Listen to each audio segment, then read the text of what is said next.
Nakatutok po kayo sa election coverage ng OMNI News Filipino. Ako po si Rhea Santos. Inaantabayanan po natin kung sino ba ang pinili ng mga Canadians na maging susunod na Prime Minister. Projected to win na po ng OMNI News ang Partido ng Liberals. Base po sa mga pumapasok na bilang na inyo pong nakikita sa inyong TV screen, 157 seats na po, nabago agad. 156 seats na po sa House of Commons ang nakuha ng Liberals, 144 naman ng Conservatives, 24 ang Bloc Québécois, 11 ang NDP at isang pwesto ang nakuha sa House of Commons ng Greens. Nakatutok po tayo ngayon sa headquarters ng malalaking partido na tumatakbo, ang Liberals ni Mark Carney na panay ang bida na sila ang may matibay na plano sa taripan ni US President Donald Trump. Pumunta naman po tayo sa Conservatives ni Pierre Poilievre na ang bitbit na slogan ay Canada First. Mapapakita ba natin yan ngayon? Yan. Nangako po ng pagbabago ang mga Conservatives matapos ang 9 na taon na panunungkulan ng Liberals. Silipin naman natin ang NDP headquarters ni Jagmeet Singh, kung saan sa kampanya idiniin na ang partido ay para sa mga working class Canadians. Higit isang buwan ang naging kampanya ng mga partido at ilan sa may init na isyong tinutukan na mahalaga sa mga Canadians. Lalo na po sa Filipino community, ang sagot sa taripa ni Trump, affordability at cost of living, public safety at immigration. May 338 electoral districts o ridings ang Canada. 9 na ridings may tumatakbong mga Pilipino. Maigpit nga po ang laban sa dalawang partido, ang Liberals at Conservatives. Kung sino man ang mananalo, syempre aabangan po natin kung hahawakan ba nilang isang majority o minority government. Pero base nga po sa mga bilang na ating nakita, 161 na po na pwesto sa House of Commons. Nangunguna ang mga Liberals ang nakukuha nila.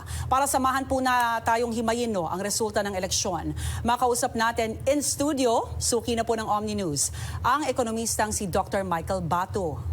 Prof. Batu, welcome po sa OMNI News. Magandang gabi, Rhea, sa ating mga taga-subaybay. Thanks for having me. OMNI projection na, ito, liberal government. Inaabangan na lang natin kung majority or minority ba. Sa tingin nyo, ano ba sa plataforma ng mga liberals ang kumonekta sa mga botante? Kasi kung kukumpara natin ang, by the way, before I start, I would like to give my thoughts and prayers dun po sa ating mga kababayan na nasawit, nasaktan, kanilang mga pamilya noong nakaraang Sabado. So dun sa tanong mo, Rhea, kung kukumpara kasi natin yung plataforma ng Conservatives at ng Liberals, halos walang pagkakaiba sa mga main issues. So for example, the Conservatives were hammering on the consumer carbon tax. So they even called Carney carbon tax Carney. And the Liberals, with their new leader, on the day that Mark Carney was sworn in, kinancel niya yung carbon tax. So that is an example na kumbaga nagkakaroon ng overlapping ng mga policies, itong dalawang partido na ito, because they're going towards the center. Now, the thing is, kung halos wala naman palang diferensya sa polisiya, anong pinagkaiba? Yung namumuno. And many of the voters feel that Mark Carney is the best person to stand up to Donald Trump. So yun yung nakita ng mga botante. Babalikan pa natin ang diskusyon natin tungkol dyan. Puntahan po muna natin ang baluarte ng Mississauga Streetsville, baluarte ng unang Pinay Member of Parliament na si Retchie Valdez. Nakatutukbo doon si Paula Saraza. Paula.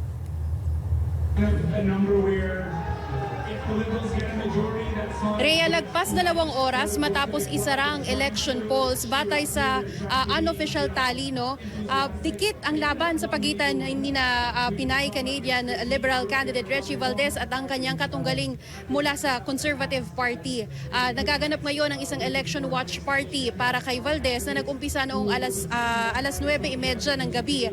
Ito, nagtipon-tipon dito ang mga taga-suporta ng kauna-unahang Filipina-Canadian Member of Parliament. At kaunting background, Rhea, dito sa riding ng Mississauga Streetsville, batay sa 2021 census, wala pa sa 6% ang populasyon ng mga Pilipino. Sa katunayan, noong 2021 federal elections kung saan nahalal o kung kailan nahalal ang unang Pinay Canadian Member of Parliament, may halos 86,000 registered voters pero nasa 50,000 lamang ang bumoto o nasa 58.7% ang voter turnout. Ngayon, Ngayon, inaasahan na naman ngayong halalan na sana hindi naging hadlang, na naging limitado ang panahon para kilatisin ng mga botante ang bawat kandidato. Sana hindi ito naging hadlang para sa kanilang pakikilahok sa pagboto sa isa sa pinaka-inaabangang halalan sa bansa. At gaya nga na sinabi ko, Rhea, dikit ang laban sa pagitan ni Valdez at ng katugali niyang conservative na si Sue McFadden. At iniintay na lang natin kung ang opisyal na resulta o ang opisyal na pagtawag ng resulta ng halalan dito sa Streetsville. Umaasa rin tayo na sana makapanayan pa natin si Valdez pagkatapos o pagka natawag na ang resulta ng halalan. Pero malalaman natin yan mamaya, Rhea. Raza, maraming salamat. Nakatutok po sa riding ng unang Pinay MP natin, Retchie Valdez. Bukod kay Valdez, 8 Pilipino pa ang tumatakbo ngayong federal election. Silipin po natin ang lagay nila sa balota ng mga Canadians sa kanilang mga riding. Yan ang tinututukan ng ating kasamang si Teresa Redula. Rhea, sa 343 na riding sa buong Canada, 9 sa mga ito ang tinututukan natin ngayong gabi. Ang 9 na Pilipino na tumakbo bilang Member of Parliament ngayong halalan. Simulan natin sa Ontario. Una rito si Retchie Valdez, ang incumbent at Liberal candidate ng Mississauga Streetsville. Noong halalan ng 2021, nakuha niya ang mahigit 23,000 boto. Mas marami ng higit 5,000 boto sa katunggali nitong conservative noon. Ngayong halalan 2025, nasa 2,109 votes ang kanyang nakuha at pumapangalawa sa ngayon sa pwesto. Ang isa pang Pilipino sa riding naman ng Don Valley West, si Linnea Lofstrom-Avery na kandidato ng NDP. Matatandaang siya'y kumandidato na rin sa Ontario Provincial Election sa parehong partido. Nangunguna ngayon si Rob Oliphant mula sa Liberal Party. Mayroon na itong 11,137 votes. Malayo ang agwat sa 509 votes ni Lofstrom-Avery. Habang sa riding naman ng Etobicoke North, tumakbo rin ang Pilipinong retired correctional officer na si Benjamin Abis para sa NDP. Ang riding na ito ay hawak ni Liberal MP Kirsty Duncan mula pa noong 2008. Ngunit hindi na ito muling tumakbo ngayong 2025. Nangunguna sa ngayon si John Zercelli ng Liberal Party at pumapangatlo si Abis. At sa probinsya naman ng Quebec, sa riding ng Ahuntsic-Cartierville, hinahamon ni conservative candidate Margie Ramos ang incumbent at Liberal candidate na si Melanie Jolie. Noong 2021, mahigit 20,000 ang naging agwat ni Jolie laban sa katunggali nitong conservative. Ngayon, sa pagitan ni Jolie at ni Ramos, si Ramos may 1,750 votes na habang kay Jolie, mayroon naman siyang 5,296 na boto. Mamaya sisilipin naman natin ang resulta ng iba pang kandidatong Pinoy sa mga probinsya sa Western Canada. Balik muna sa Rhea. Maraming salamat, Teresa Redula. Balikan po natin ang ating usapin with Prof. Michael Batu. Gusto kong balikan yung kay Retchie Valdez. Dikit ang laban. Meron pa tayong 8 Pilipino na binabantayan natin kung mananalo ba sila sa mga ridings nila. Sa kaso ni Retchie, ano kayang nagbago? Bakit tila manganganib ba ang ikalawang termino ng ating unang Pinay Member of Parliament? Well, I've lived in Mississauga for some time, so I'm kind of familiar dun sa mga local politics dyan. Yung mga ridings na yan sa Mississauga, they constantly flip from conservative to liberal. So yan yung tinatawag nating mga swing ridings. Kasama yan sa mga nagde-decide kung sino magfo-form ng government. Kaya yung mga ridings na yun, Rhea, these are very competitive sa mga eleksyon. Kaya it's no surprise that we see that neck-to-neck yung race dyan. Alright, kung mananalo ba of course, projected to win na ang mga liberals, ano ba yung aasahan natin? Ang laging sinasabi ng mga conservatives, parang pagpapatuloy lang ng Trudeau government yan.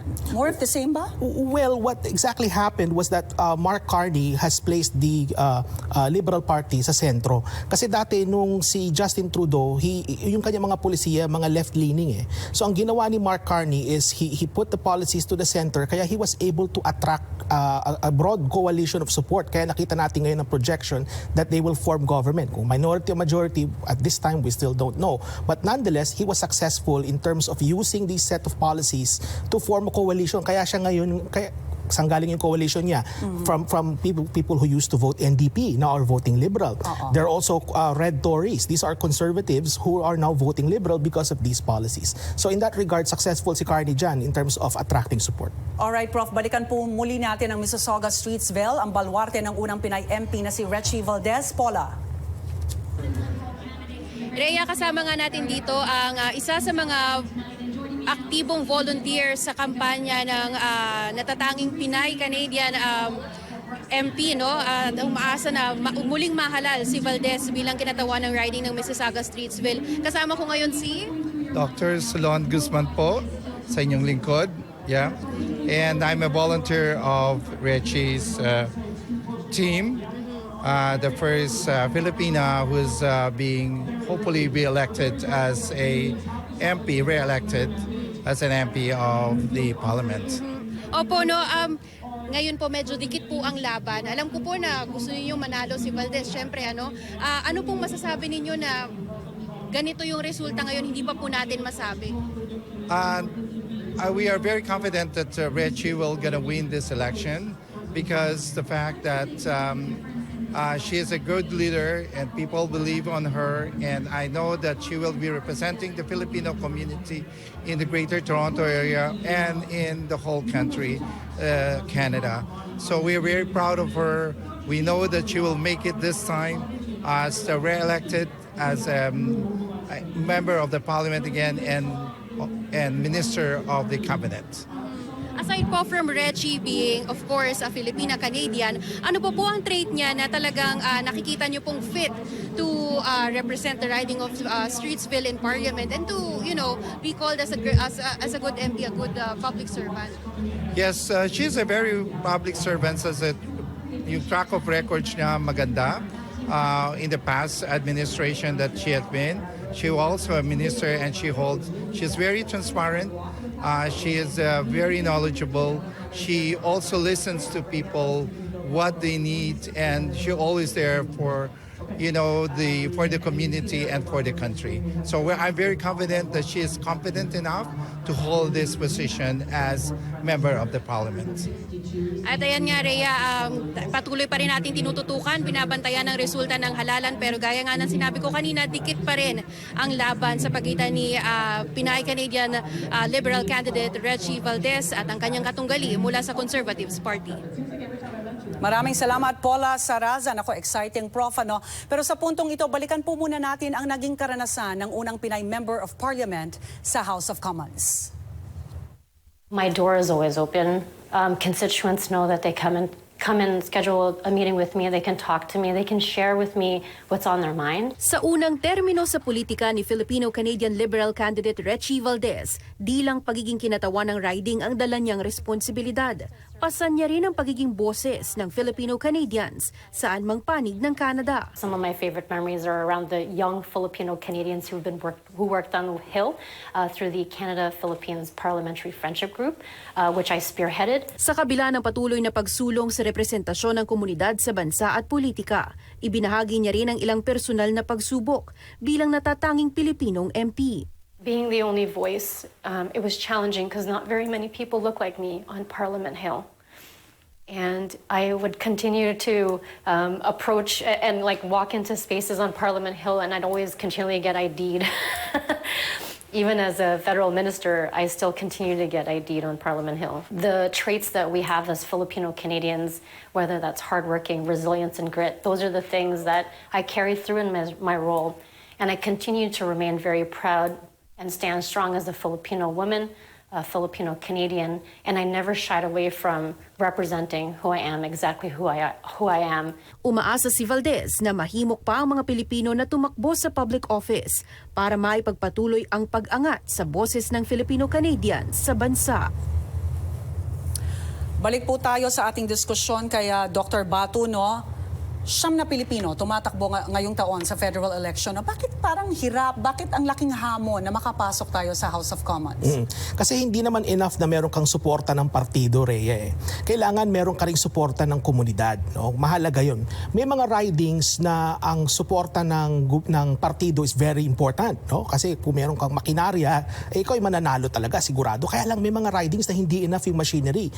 Kagaya ng mga ridings sa Mississauga na nabanggit natin kanina. Yeah. These are very competitive ridings. So you need both the machinery of the party and also local support. No? So halimbawa, kung yung kalaban mo mas broad yung appeal sa komunidad, at magiging very competitive yan. Then mag-1 milyon na tayo. Baka nga mahigit 1 milyon na tayo sa Canada eh. Yes. Ang tanong, lahat ba kasi bumoboto? Ang issue kasi sa komunidad, Rhea, is that we're spread too thinly across the country.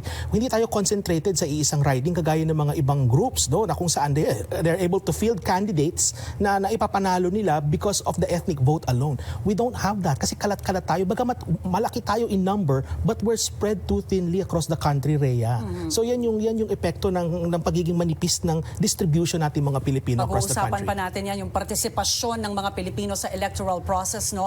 Balikan muli natin si Teresa Redula na nakabantay sa mga ridings kung saan tumatakbo ang mga Pilipino. Reese.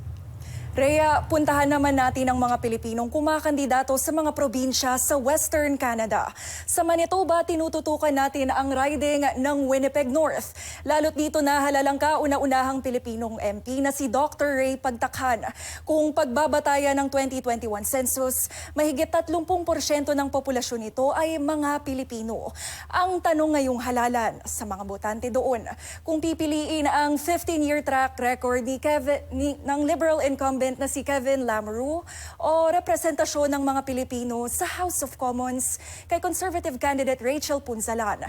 Ang resulta sa ngayon, si Punzalan mayroon ng 5,704 votes, habang si Lamoureux ay mayroon ng 9,189 votes na. Sa Calgary Center naman sa Alberta, tumakbo si Jayden Baldonado para sa Green Party. Itinuturing na isa sa mga pinakabatang kandidato sa Canada. Hinamon niya si Conservative incumbent Greg McLean na naupo sa riding noong 2019. Sa kasalukuyang resulta ng halalan, ang nakuhang boto ni Baldonado ay 73 votes sa ngayon, habang si McLean ay mayroon ng 6,137 votes naman.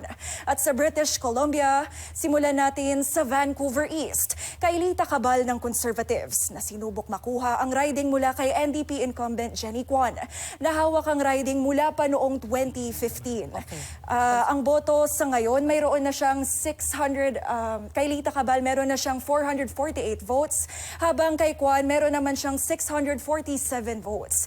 Sa New Westminster, Burnaby, Maillardville, kumandidato si Lawrence Singh na independent candidate. Ang riding mula sa dating New Westminster, Burnaby na hawak ni NDP incumbent Peter Julian mula 2004. Nangunguna sa ngayon si Peter Julian na mayroong 708 votes. At sa Vancouver, Fraserview, South Burnaby, tumakbo naman si Desiderio Magtanggol Reyes para sa People's Party of Canada na isang bagong riding ngayong halalan. Nangunguna rito si Gregor Robertson mula sa Liberal Party na mayroong 824 votes. At yan ang mga latest sa mga kandidatong Pinoy sa Western Canada. Balik sa Rhea. Maraming salamat, Teresa Redula. Nako, Prof. Batu, kailangan nating pansinin yung mga pwesto na nakukuha ng kada partido. 154 sa Liberals, 152 sa Conservatives. Very critical ang BC. Yes. Kasi traditionally, kapag hindi competitive yung race, by this time, pumasok na yung mga boto sa Ontario at Quebec, alam na natin kung majority government. Competitive nga yung race, di ba? And the last time na parang ganitong klase ang eleksyon na nakikita natin was in the early 20th century, na parang two-party race talagang nangyayari. Kung titinan yung distribution ng seats, halos parang wala na yung NDP, 10 na lang sila, no? And neck to neck ang Liberals at ang Conservatives. So, magmamatter po talaga ang boto na manggagaling dito sa BC. Tayo po in effect would determine kung magiging liberal majority o liberal minority government po yan. Hindi man tayo magdidikta or magpo-project kung sino yung mananalong partido, tayo yung magdidikta kung majority or minority government sila. Balikan ko lang yung partisipasyon ng mga Pilipino pagdating sa eleksyon. Meron bang masasabi ng Filipino vote? Kailangan ba natin ng organized block vote? Well, ang issue kasi sa sa komunidad po natin, mahina yung ating pipeline in terms of candidates. Ano ibig sabihin ng pipeline? Meron po ba tayong mga local politicians sa municipal level? Meron ba tayo sa provincial level? Kasi bago ka umakyat ng federal, usually dumadaan muna yan sa mga lower levels of government. So makikita mo, medyo halos wala tayong presence sa lower level politics, sa municipal tsaka sa probinsya. No? So kailangan siguro palakasin muna natin yan doon, and then makikita natin yung presensya natin sa federal. In fact, sa kasaysayan ng Canada, Rhea, we only had 2 federal members of parliament na Filipino. That was Dr. Ray Pagtakhan and now Rechi Valdez, who is running neck to neck against her opponent in Mississauga. Panghuli, Doc, panakipbutas lang ba sa ibang riding sa mga Pinoy? Well, some people might think it that way kasi may mga ibang ridings na talagang hindi nila maipapanalo kaya nilagay nila doon yung mga Pilipino. But then again, we also have to realize na yung mga tumatakbo nating kababayan sa mga ridings na matatalo sila might benefit them also in the long run kung may balak pa silang tumakbo sa ibang mga pwesto dun sa kanilang komunidad.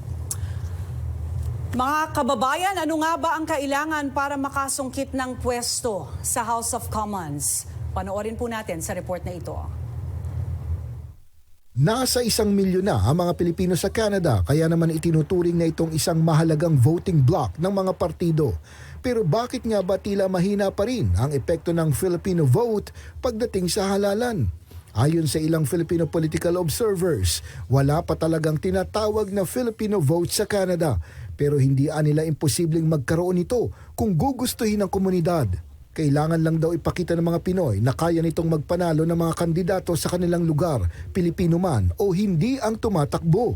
Mas mabuti yung nakikisali tayo kaysa tayo ay nanonood lamang. So if we show politicians na solid tayo bilang community at may malinaw tayo mga isyong ipinaglalaban, we can gain leverage. Pwede natin sabihin, we can support you, but what can you commit to us? Ang mga botanteng Pilipino hindi rin daw dapat nagpapadala sa mga pahayag na kinikiliti lamang ang interes ng komunidad, ngunit wala namang malinaw na plano para sa mga Pilipino. Oh, I'm actually an adopted Filipino. I love Filipinos. Oh, I love adobo. I love sinigang. No. Hindi po rin sinabi nila papalakpak na tayo. We want concrete commitments, di ba? Kung Pilipino naman daw ang tumatakbo, dapat buo ang suporta ng komunidad. Hindi man ito tumatakbo sa inyong lugar. Ang masakit kasi, nagpapatakbo lang ng Filipino candidate pero ilalaban doon sa mga riding o sa mga wards na sigurado namang matatalo at hindi naman nasusuportahan. Para lang masabi, oh, ayan sinuportahan namin kayo mga Pilipino nakapagpatakbo kami ng kandidato. Pero token candidate lang yon. Minsan mahilig din tayong sumigaw at maghanap ng karapatan. Pero nalilimutan natin ang ating tungkulin. At yun na yan tungkuling pumili ng mga leader na maglilid sa atin. Isa daw munang pangarap ang Filipino vote sa ngayon, pero hindi naman nila imposibleng mangyari ito, lalo na kung magkakaisa ang komunidad na palakasin ang boses sa gobyerno at maipanalo ang sinumang kandidatong may plano para sa mga Pilipino. Alright, nakatutok po tayo ngayon sa headquarters ng mga liberals sa pangunguna nga ng kanilang party leader na si Mark Carney. Ang projection po ng OMNI News, isang liberal government. Ang inaantabayanan na lang po natin ay kung isang majority or minority government ang kanila pong pamumunuan. Alright, Prof. Batu, projection, liberal government, madali bang makakonekta ang mga Pinoy kay Carney, sa tipo ni Carney?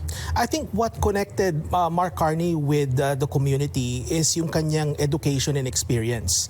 Kasi kung makikita natin, many of our kababayans came to Canada as a result of their education and experience.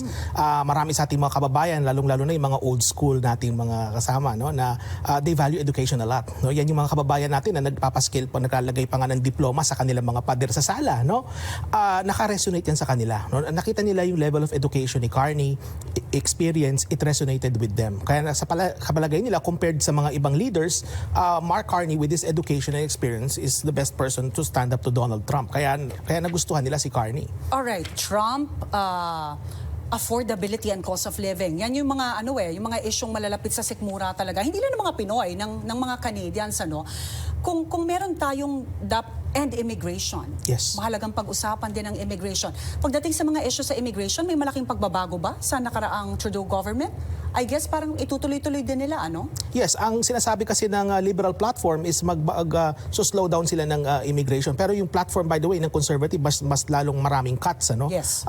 Pero itong kay Carney is bahagya lang. So I think also that may have resonated with the community in terms of yung immigration policies natin. Alright, ano ba ang dapat maging prioridad ng susunod na leader ng Canada? Well, we're facing an existential threat with Donald Trump, no? So yun yung pinaka number one on the minds of people. Kaya nga nakita natin it resulted in a liberal victory. Yung issue na yan about tariffs. Marami na tayong kababayan, Rhea, no? May mga kakilala ko na mga na-lay off na, no, as a result of the tariffs, no? So these are issues on top of mind of people na dapat na i-address ni Mark Carney. And not only that, kasama na yung affordability, yung pabahay, yung housing, then there's immigration, and also yung cost of living in general in this country, Rhea. Yan yung mga kailangan ma-address. At alright. Prof. Batu, maraming salamat. Alam kong bitten lagi ang oras natin pag tayong dalawang nag-uusap. Nakasama po natin ang ekonomista nating kababayan, Professor Michael Batu. Patuloy po nating babantayan ng OMNI News ang resulta ng halalan. Dito po nagtatapos ang live election coverage ng OMNI News Filipino. Maraming salamat po.